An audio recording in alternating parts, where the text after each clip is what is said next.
Hi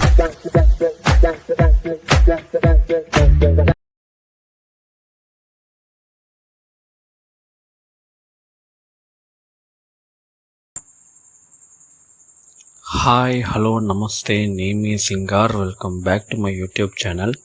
so మనం ఈరోజు ఈ వీడియోలో ఏం చేయబోతున్నామంటే, రీసెంట్గా నెట్ఫ్లిక్స్లో రిలీజ్ అయిన రామ్ చరణ్ యొక్క పెద్ది తెలుగు మూవీ ఎలా ఉందని ఇప్పుడు మనం చూద్దాం.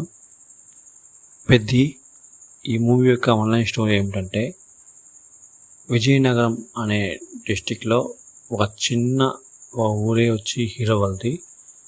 ఆ ఊరు వచ్చి కొండకి దగ్గరలో ఉంటుంది, అందుకే ఆ ఊరిని కొండ కింద ఊరు అంటారు.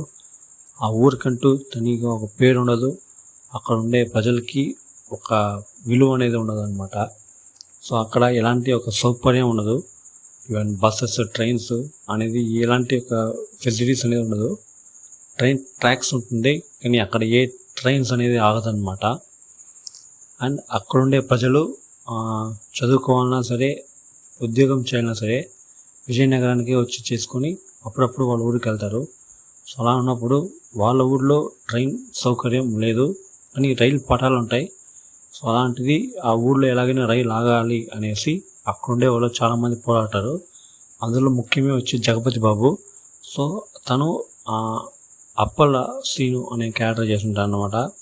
సో ఆయన ఎలాగైనా ఆ ఊళ్ళకి ట్రైన్ అనేది ఆగాలనేసి చాలా ఏళ్ళగా సర్కార్కి, గవర్నమెంట్ ఆఫీసర్స్కి లెటర్స్ అనేవి రాస్తూ ఉంటాడు, కానీ ఎవరు పట్టించుకోరు. బట్ ఒక సమయంలో అతను చనిపోతూ మన హీరో అయిన రామ్ చరణ్కి చెప్పేస్తాడనమాట, ఎలాగైనా మన ఊరిని డెవలప్ చేయాలి అనేసి.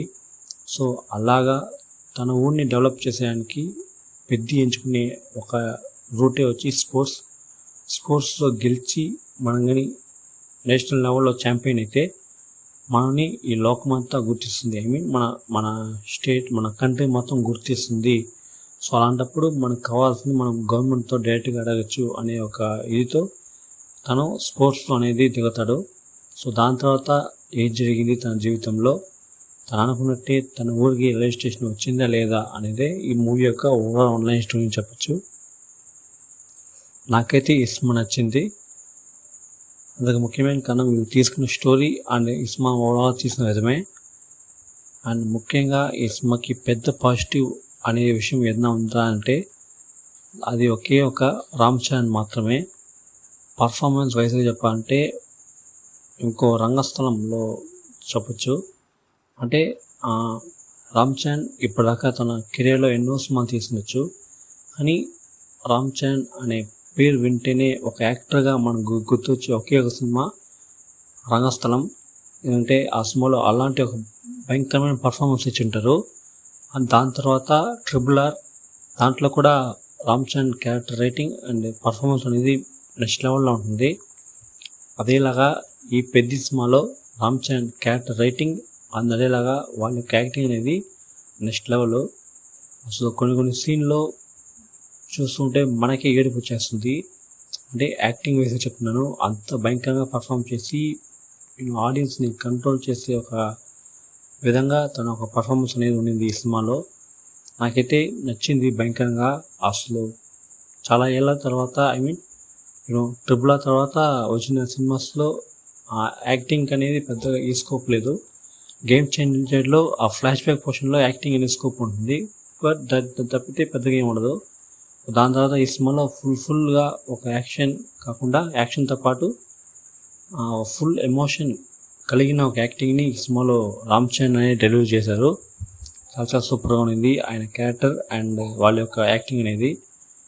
దాని తర్వాత ఇంకొక పాజిటివ్ ఏమిటంటే AR రెహమాన్ వాళ్ళ యొక్క సాంగ్స్ అండ్ వాళ్ళ యొక్క బ్యాక్గ్రౌండ్ మ్యూజిక్ అనేది ఈ సినిమాలో చాలా సూపర్గా ఉంది. అండ్ దాని తర్వాత మిగతా క్యారెక్టర్స్ జాన్వీ కపూర్, అదేలాగా జగపతి బాబు, అదేలాగా శివరాజ్ కుమార్ గారు, ఇలా ఒక్కొక్క క్యారెక్టర్స్ చెప్పచ్చు. వాళ్ళ యొక్క క్యారెక్టర్ని వాళ్ళందరూ బాగానే చేశారు.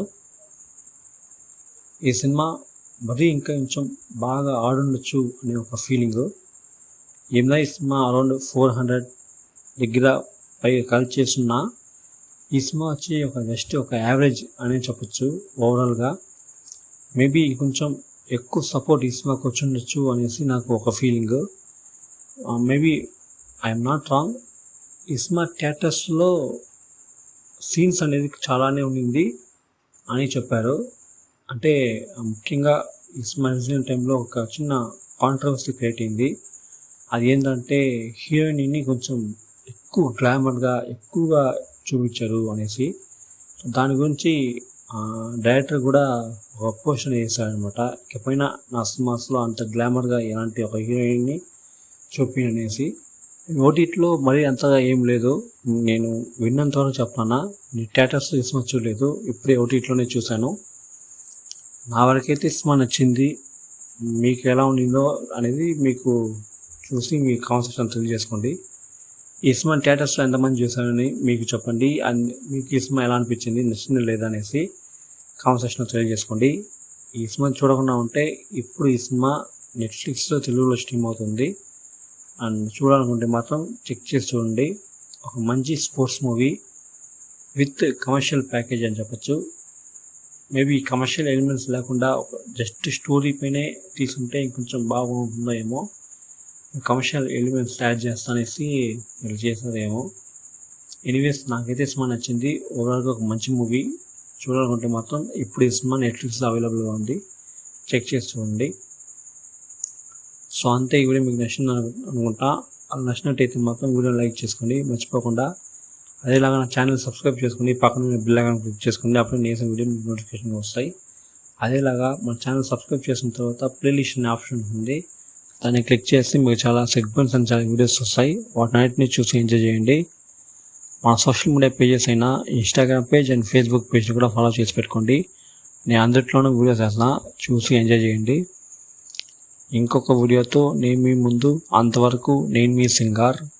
Thank you, bye.